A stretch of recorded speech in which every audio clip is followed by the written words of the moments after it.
ಮುಖ್ಯಮಂತ್ರಿಗಳು ಒಂದು ಪತ್ರ ಬರೆದರು, ಚರ್ಚೆಗೆ ವಿಧಾನಸೌಧಕ್ಕೆ ಬನ್ನಿ ಅಂತ ಹೇಳಿ. ನಾನೊಂದು ಪತ್ರ ಬರೆದಿದ್ದೇನೆ. ನಾನು ತಂಡ ಯಾವುದು ಕಟ್ಕೊಂಡಿಲ್ಲ. ತಂಡ ಬಹುಶಃ ಅವರಲ್ಲಿ ಇರ್ಬೋದು, ಅರ್ಥ ಕಟ್ಕೊಂಡಿರ್ಬೋದು. ಕರೆದಾಗೂ ಇರಬೇಕು, ಅದು ಆಗದೆ ಇರ್ತಕ್ಕಂಥ ರೀತಿಯಲ್ಲೂ ಆಗಬೇಕು ಅನ್ನೋದು ಅವರ ಅಭಿಪ್ರಾಯ. ಬಿಡದಿ ಟೌನ್ಶಿಪ್ ಬಗ್ಗೆ ನೇರ ಚರ್ಚೆಗೆ ಕೇಂದ್ರ ಸಚಿವ ಎಚ್ ಡಿ ಕುಮಾರಸ್ವಾಮಿ ಅವರ ಪಂಥಾಹ್ವಾನವನ್ನ ಸ್ವೀಕರಿಸಿರೋ ಮುಖ್ಯಮಂತ್ರಿ ಡಿಕೆ ಶಿವಕುಮಾರ್ ಟೈಮ್ ಕೂಡ ಫಿಕ್ಸ್ ಮಾಡಿದ್ದಾರೆ. ಇದಕ್ಕೆ ರಿಯಾಕ್ಟ್ ಮಾಡಿರುವಂತಹ ಎಚ್ ಡಿ ಕುಮಾರಸ್ವಾಮಿ ರೈತರ ಸಮ್ಮುಖದಲ್ಲೇ ಚರ್ಚೆಗೆ ಕರೆದಿದ್ದಾರೆ. ಜೂನ್ 26ರ ಬೆಳಿಗ್ಗೆ 11 ಗಂಟೆಗೆ ವಿಧಾನಸೌಧಕ್ಕೆ ಬರೋದಕ್ಕೆ ಸಿಎಂ ಇನ್ವೈಟ್ ಮಾಡಿದ್ದಾರೆ. ಬಿಡದಿ ಟೌನ್ಶಿಪ್ಗೆ ಸಂಬಂಧಪಟ್ಟ ಅಧಿಕೃತ ದಾಖಲೆಗಳ ಜೊತೆಗೆ ಜೂನ್ 26ಕ್ಕೆ ಬೆಳಗ್ಗೆ 11 ಗಂಟೆಗೆ 5 ಜನಪ್ರತಿನಿಧಿಗಳ ಜೊತೆಗೆ ಬರಬೇಕು ಅಂತ ಕುಮಾರಸ್ವಾಮಿಗೆ ಸಿಎಂ ಡಿಕೆ ಶಿವಕುಮಾರ್ ಪತ್ರವನ್ನ ಬರೆದಿದ್ರು. ಇದಕ್ಕೆ ಎಚ್ ಡಿ ಕುಮಾರಸ್ವಾಮಿ ಅವರು ಕೂಡ ಮತ್ತೆ ಪತ್ರ ಬರೆದು ಜೂನ್ 27ರಂದು ಬಾಧಿತ ರೈತರ ಸಮ್ಮುಖದಲ್ಲೇ ಚರ್ಚೆ ನಡೆಸೋಣ ಅಂತ ತಿಳಿಸಿದ್ದಾರೆ. ದಿನಾಂಕ 22/6/2026ರ ತಮ್ಮ ಪತ್ರದಲ್ಲಿ ವಿಧಾನಸೌಧದಲ್ಲಿ ದಿನಾಂಕ 26/6/2026ರ ಬೆಳಗ್ಗೆ 11 ಗಂಟೆಗೆ ಬಿಡದಿ ಟೌನ್ಶಿಪ್ ಯೋಜನೆಗೆ ಸಂಬಂಧಪಟ್ಟ ಸಭೆಗೆ ನನ್ನನ್ನ ಹಾಗೆ ನನ್ನ ತಂಡದ 5 ಪ್ರತಿನಿಧಿಗಳ ಜೊತೆ ಚರ್ಚೆಗೆ ಆಹ್ವಾನಿಸಿರೋ ಪತ್ರ ನನ್ನ ಕೈ ಸೇರಿದೆ. ತಮ್ಮ ಆಹ್ವಾನಕ್ಕೆ ಧನ್ಯವಾದಗಳು.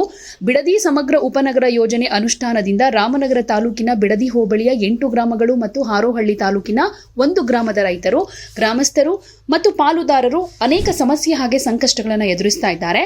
ಹಾಗೆ ಈ ಭಾಗದಲ್ಲಿರೋ ಅಪಾರ ಪರಿಸರ ಸಂಪತ್ತಿಗೆ ಹಾನಿಯಾಗುತ್ತೆ.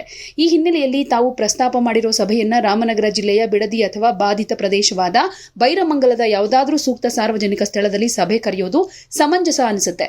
ಈ ಮೇಲೆ ಸೂಚಿಸಿದ ಸ್ಥಳಗಳಲ್ಲಿ ಬಿಡದಿ ಸಮಗ್ರ ಉಪನಗರ ಯೋಜನೆಯಿಂದ ಬಾಧಿತರಾಗಿರೋ ರೈತರು, ಗ್ರಾಮಸ್ಥರು, ಕೃಷಿ ಕಾರ್ಮಿಕರು, ಹೈನುಗಾರಿಕೆ ಉದ್ಯಮದಲ್ಲಿರೋ ರೈತ ಮಹಿಳೆಯರು, ಸಣ್ಣ ವ್ಯಾಪಾರಸ್ಥರು, ಉದ್ಯಮಿಗಳು ಹಾಗೂ ಬಾಧಿತ ಇತರ ಪಾಲುದಾರರನ್ನ ಭಾಗವಹಿಸುವುದಕ್ಕೆ ಅವಕಾಶ ನೀಡಿದ್ರೆ ಈ ಸಭೆಯಲ್ಲಿ ಮುಕ್ತ ಮನಸ್ಸಿನ ಚರ್ಚೆ ನಡೆಸಿ ಬಾಧಿತ ವರ್ಗದ ಜನರ ಸಮಸ್ಯೆಗಳಿಗೆ ಪರಿಹಾರ ಕಂಡುಕೊಳ್ಳೋದಕ್ಕೆ ಅವಕಾಶವಾಗುತ್ತೆ ಅನ್ನೋದು ನನ್ನ ಸ್ಪಷ್ಟ ಅಭಿಪ್ರಾಯ ಮತ್ತು ನಿಲುವು. ಈ ಯೋಜನೆಯ ರಚನೆ ಮತ್ತು ಅನುಷ್ಠಾನದಲ್ಲಿ ನನಗೆ ಯಾವುದೇ ವೈಯಕ್ತಿಕ ಹಿತಾಸಕ್ತಿ ಇಲ್ಲ ಅನ್ನೋದನ್ನ ಈ ಪತ್ರದ ಮೂಲಕ ಸ್ಪಷ್ಟಪಡಿಸ್ತಾ ಇದ್ದೀನಿ. ವಿಧಾನಸೌಧದಲ್ಲಿ ನಡೆಸೋದಕ್ಕೆ ಉದ್ದೇಶಿಸಿರೋ ಸಭೆಯಲ್ಲಿ ಬಾಧಿತ ರೈತ ವರ್ಗ, ಗ್ರಾಮಸ್ಥರು ಹಾಗೆ ಪಾಲುದಾರರನ್ನ ಆಹ್ವಾನಿಸದೆ ಅವರನ್ನ ಹೊರಗಿಟ್ಟು ಸಭೆ ನಡೆಸೋದ್ರಿಂದ ಸಭೆ ಫಲಪ್ರದವಾಗೋದಿಲ್ಲ. ತಾವು ನಿಗದಿಪಡಿಸಿದ ದಿನಾಂಕ 26ಕ್ಕೆ, ಆದರೆ ನನಗೆ ಪೂರ್ವ ನಿಯೋಜಿತ ಕಾರ್ಯಕ್ರಮ ಇರೋದ್ರಿಂದ ಈ ಸಭೆಯನ್ನ 27ರಂದು ಮೇಲೆ ತಿಳಿಸಿದ ಹಾಗೆ ಬಿಡದಿ ಅಥವಾ ಬೈರಮಂಗಲದ ಸೂಕ್ತ ಸ್ಥಳದಲ್ಲಿ ಆಯೋಜಿಸಿದ ಮೇಲೆ ಕಾಣಿಸಿದ ಬಾಧಿತ ವರ್ಗದ ಜನರನ್ನ ಆಹ್ವಾನಿಸಿ ಸಭೆ ನಡೆಸಬೇಕು ಅಂತ ಈ ಮೂಲಕ ಕೋರುತ್ತೀನಿ ಅಂತ ಎಚ್ ಡಿ ಕುಮಾರಸ್ವಾಮಿ ಅವರು ತಿಳಿಸಿದ್ದಾರೆ. ಈ ಮೂಲಕ ಪತ್ರಕ್ಕೆ ಮತ್ತೊಂದು ಪತ್ರದ ಮುಖಾಂತರವಾಗಿ ಸ್ಪಷ್ಟನೆಯನ್ನು ಕೂಡ ಕೊಟ್ಟಿದ್ದಾರೆ. ಒಂದು ರೀತಿ ತಿರುಗೇಟು ಅಂತಾನೂ ಭಾವಿಸಲಾಗ್ತಾ ಇದೆ. ಇನ್ನೊಂದು ಕಡೆಯಲ್ಲಿ ನಾನು ಕರೆದ ಸ್ಥಳಕ್ಕೆ ಸಿಎಂ ಬರಬೇಕು ಅನ್ನೋ ನಿಟ್ಟಿನಲ್ಲಿ ಪತ್ರವನ್ನ ಬರೆದಿರೋದ್ರಿಂದ ಸಿಎಂ ಡಿಕೆ ಶಿವಕುಮಾರ್ ನಿಜಕ್ಕೂ ಬಿಡದಿಗೆ ಹೋಗ್ತಾರಾ ಅಥವಾ ರಾಮನಗರದ ಯಾವುದಾದ್ರೂ ಒಂದು ಸೂಕ್ತ ಜಾಗದಲ್ಲಿ ರೈತರ ಜೊತೆ ಕುಮಾರಸ್ವಾಮಿ ಅವರ ಜೊತೆಗೆ ಚರ್ಚೆ ಮಾಡೋದಕ್ಕೆ, ಸಭೆಯನ್ನ ಮಾಡೋದಕ್ಕೆ ಮುಂದೆ ಬರ್ತಾರಾ ಅನ್ನೋದೇ ಈಗ ಸದ್ಯಕ್ಕಿರೋ ಪ್ರಶ್ನೆ, ಕುತೂಹಲ. ಒಂದು ಸವಾಲು ಪ್ರತಿ ಸವಾಲು ಸರ್. ಇಲ್ಲಿ ಸರ್ 26ನೇ ತಾರೀಕು ಅವ್ರು ನಿಮ್ಮನ್ನು ಕರೆದ್ರು, 27 ನಿಮಿಷ. ಇಲ್ಲಿ ಯಾವುದೇ ರೀತಿಯ ಸವಾಲು ಪ್ರತಿ ಸವಾಲಿನ ಪ್ರಶ್ನೆ ಅಲ್ಲ, ಪಂಥಾವನದ ಪ್ರಶ್ನೆನೂ ಅಲ್ಲ. ಈಗಾಗಲೇ ಈಗಿನ ಸರ್ಕಾರದಲ್ಲಿ ರೈತರ ಒಂದು ಅಭಿಪ್ರಾಯಗಳೇ ವಿರುದ್ಧವಾದಂಥ ರೀತಿಯಲ್ಲಿ ಏನೋ ಒಂದು ರೈತರ ಭೂಮಿಯನ್ನು ಭೂಸ್ವಾಧೀನ ಮಾಡಿ ಕೈಗಾರಿಕೆಗಳಿಗೋ ಯಾವುದಕ್ಕೋ ಮತ್ತು ಏನ ಪ್ರತಿಷ್ಠಾಪನೆ ಮಾಡಲಿಕ್ಕೋ ನಾವು ಮಾಡಬೇಕು ಅಂತ ಏನು ಹೊರಟಿದ್ದಾರೆ. ರೈತರು ಅಲ್ಲಿ 450 ದಿನಗಳಿಂದ ವಿರೋಧ ವ್ಯಕ್ತಪಡಿಸಿ ಪ್ರತಿಭಟನೆ ಮಾಡ್ತಾ ಇದ್ದಾರೆ.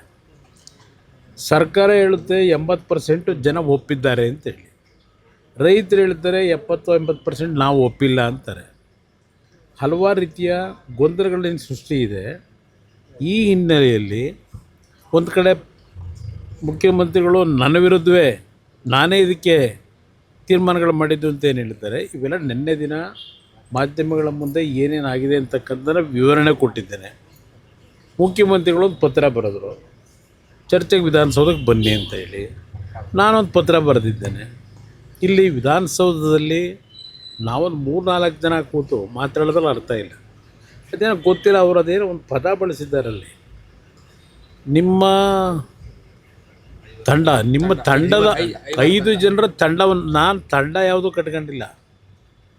ತಂಡ ಬಹುಶಃ ಅವರಲ್ಲಿ ಇರ್ಬೋದು, ಅರ್ಥ ಕಟ್ಕೊಂಡಿರ್ಬೋದು. ನನಗೆ ಯಾವುದೇ ತಂಡ ಇಲ್ಲ, ಇರೋದು ನನಗೆ ಒಂದೇ ತಂಡ. ರೈತರ ಪರವಾಗಿರ್ತಕ್ಕಂಥ ತಂಡ. ಅದರಿಂದ ಇಲ್ಲಿ ನಾನು ವಿಧಾನಸೌಧದಲ್ಲಿ ಬಂದು ನಿಮ್ಮ ಜೊತೆ ಚರ್ಚೆ ಮಾಡಿದ್ರೆ ಇದಕ್ಕೆ ಯಾವುದೇ ರೀತಿಯ ಒಂದು ತಾರ್ಕಿಕ ಅಂತ್ಯ ಕಾಣಲ್ಲ.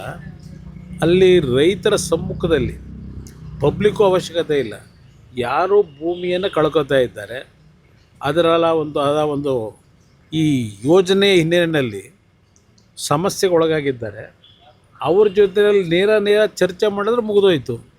ಇಲ್ಲಿ ಯಾರಿಂದ ಆಯಿತು, ಯಾಕಾಯಿತು, ಈಗ ಯಾಕೆ ಪ್ರಾರಂಭ ಆಗಿದೆ, ಇದು ಯಾವುದು ನನಗೆ ಇರ್ತಕ್ಕಂಥ ಪ್ರಮುಖವಾದಂಥ ವಿಷಯ ಅಲ್ಲ. ರೈತರು ಅಲ್ಲಿ ಭೂಮಿ ಕೊಡಲಿಕ್ಕಾಗೋದಿಲ್ಲ, ನಾವು ಒಳ್ಳೆಯ ಬದುಕನ್ನು ಕಾಣ್ತಾ ಇದ್ದೇವೆ, ಬೀದಿ ತಗೊಂಡೋಗ್ತಕ್ಕಂಥ ಕಾರ್ಯಕ್ರಮ ಏನಿದೆ ಇದಕ್ಕೆ ನಮ್ಗೆ ಒಪ್ಪಿಗೆ ಇಲ್ಲ ಅನ್ನೋದನ್ನು ಹೇಳಿದ್ದಾರೆ. ಅದರ ಪರವಾಗಿ ರೈತರ ಪರವಾಗಿ ಧ್ವನಿ ಎತ್ತಿದ್ದೀನಿ. ಇಲ್ಲಿ ಯಾವುದೋ ಪ್ರತಿಷ್ಠಿತೆಗೆ ಇಲ್ಲ ಯಾರಿಗೋ ಹೆಸರನ್ನ ಹಾಳು ಮಾಡಬೇಕು ಅಂತಕ್ಕಂಥದ್ದು ಇಲ್ಲ. ಸರ್ಕಾರ ಇದ್ರ ಬಗ್ಗೆ ತೀರ್ಮಾನ ಮಾಡ್ಕೊಳ್ಳಿ. ನಿರೀಕ್ಷೆ ಇದೆ ಸರ್. ಓಕೆ, ನೀವು ವಾಪಸ್ಸು ನೋಡೋಣ, ಪತ್ರ ಬರೆದಿದ್ದೇನೆ, ಅದಕ್ಕೆ ಅವ್ರೇನು ಉತ್ತರ ಕೊಡ್ತಾರೆ ನೋಡೋಣ. ಸರ್, ಈಗ 26 ನೀವು ಓಕೆನಾ ಸರ್ ಕಾರ್ಯಕ್ರಮ? 26 ಈಗಾಗಲೇ ಒಂದು ತಿಂಗಳ ಹಿಂದೆ 3 ಕಾರ್ಯಕ್ರಮಗಳಿದೆ ನನಗೆ. 3 ಕಾರ್ಯಕ್ರಮ ಅಂದರೆ ಒಂದು ಕಡೆ ಇಲ್ಲ, ಒಂದು ತಾಲೂಕಿನಲ್ಲೋ ಇಲ್ಲ ಒಂದು ಸ್ಥಳದಲ್ಲ.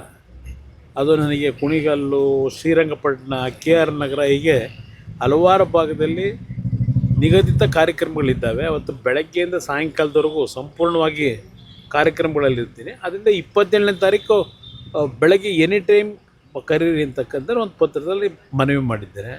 ಆ ಮನವಿಗೆ ಏನು ಪುರಸ್ಕಾರ ಮಾಡ್ತಾರೋ ಏನು ಮಾಡ್ತಾರೋ ನೋಡೋಣ. ಸರ್, ನಿನ್ನೆ ಆದಿಚುಂಚನಗಿರಿ ಶ್ರೀಗಳನ್ನು ಕೂಡ ರಾತ್ರಿ ಭೇಟಿ ಯಾರು ಬೇಕಾದರೂ ಹೋಗ್ಬೋದು. ಅಲ್ಲೇನಾದ್ರೂ ಈಗ ಅವರು ಧರ್ಮಗುರುಗಳು, ಅವರನ್ನು ಭೇಟಿ ಮಾಡ್ತಕ್ಕಂಥದ್ದಕ್ಕೆ ವಿಶೇಷವಾದಂಥ ಅರ್ಥ ಕಲ್ಪಿಸತಕ್ಕಂಥದ್ದು ಅವಶ್ಯಕತೆ ಇಲ್ಲ. ಮುಖ್ಯಮಂತ್ರಿಗಳಾದಮೇಲೆ ಅವ್ರನ್ನ ಭೇಟಿ ಮಾಡಲಿಕ್ಕೆ ಆಗಿರಲಿಲ್ಲ. ಆ ಹಿನ್ನೆಲೆಯಲ್ಲಿ ಅವರೆಲ್ಲ ಹೋಗಿದ್ದೇವೆ ಅನ್ನೋದನ್ನು ಹೇಳಿದ್ದಾರೆ. ಏನು ರಾಜಕೀಯ ಮಾತಾಡಿಲ್ಲ ಅಂತಕ್ಕಂಥದ್ದು ಹೇಳಿದ್ದಾರೆ ಹಲವಾರು ಅಲ್ಲಿ ಹೋದಂಥವ್ರ ಜೊತೆಯಲ್ಲಿ.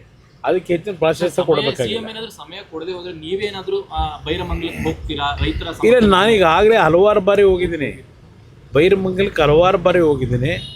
ಈಗಾಗಲೇ ಆ ರೈತರ ಒಂದು ಹೋರಾಟ ಏನಿದೆ, ಆ ರೈತರನ್ನ ಉಳಿಸ್ತಕ್ಕಂಥ ದೃಷ್ಟಿಯಿಂದ ಕಾನೂನು ವ್ಯಾಪ್ತಿಯೊಳಗೆ ನಾನು ಏನು ಅವ್ರಿಗೆ ಸಹಕಾರ ಕೊಟ್ಟು ಇವತ್ತು ಈ ಒಂದು ಸಂವಿಧಾನದ ವ್ಯವಸ್ಥೆಯಲ್ಲಿ ಅಂತಿಮವಾಗಿ ನಿರ್ಣಯ ಮಾಡ್ತಕ್ಕಂಥದ್ದು ನ್ಯಾಯಾಲಯದ ಮುಂದೆ ಈ ಒಂದು ವಿಷಯವನ್ನು ತೆಗೆದುಕೊಂಡು ಹೋಗ್ತಕ್ಕಂಥ ನಿಟ್ಟಲ್ಲಿ ಅವ್ರಿಗೇನು ನನ್ನಿಂದ ಸಹಕಾರ ಆಗಬೇಕು ಆ ಒಂದು ಕೆಲಸದಲ್ಲಿ, ಅದಕ್ಕೆ ನಾನು ಬೆಂಬಲ ಕೊಡ್ತೀನಿ ನಮ್ಮ ರೈತರಿಗೆ. ಕರೆದಿರೋದೇ ಕುಮಾರಸ್ವಾಮಿ ಅವರು ಬರಲ್ಲ ಅನ್ನೋ ಕಾರಣಕ್ಕೆ ಅಂತ ಇಲ್ಲ, ಅಸಲು ಕರೆದಿರ್ತಕ್ಕಂಥದ್ದೇ ಅದರಲ್ಲಿ ಒಂದು ರೀತಿ ಕರೆದಾಗೂ ಇರಬೇಕು, ಅದು ಆಗದೇ ಇರ್ತಕ್ಕಂಥ ರೀತಿಯಲ್ಲೂ ಆಗಬೇಕು ಅನ್ನೋದು ಅವ್ರ ಅಭಿಪ್ರಾಯ ಇದೆ. ಇಲ್ಲಿ ಪ್ರಶ್ನೆ ಯಾರು ಈ ಸಮಸ್ಯೆಗೆ ಒಳಗಾಗಿದ್ದಾರೆ ಅವ್ರನ್ನ ಹೊರತುಪಡಿಸಿ ನಾವು ಕೂತು ಮಾತಾಡೋದೇನಿದೆ.